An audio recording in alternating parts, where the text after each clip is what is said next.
भारताचे एक सार्वभौम समाजवादी धर्मनिरपेक्ष लोकशाही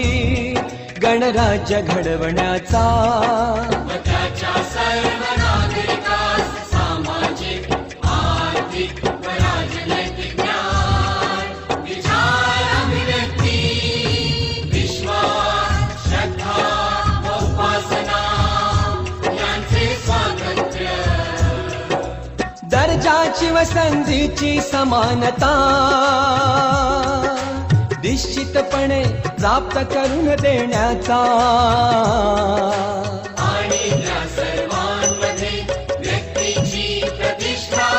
व राष्ट्राची एकता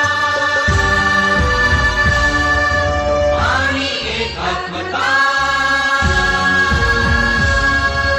यांचे आश्वासन देणारी बंधुता प्रवर्धित करण्याचा संकल्पपूर्वक निर्धार करून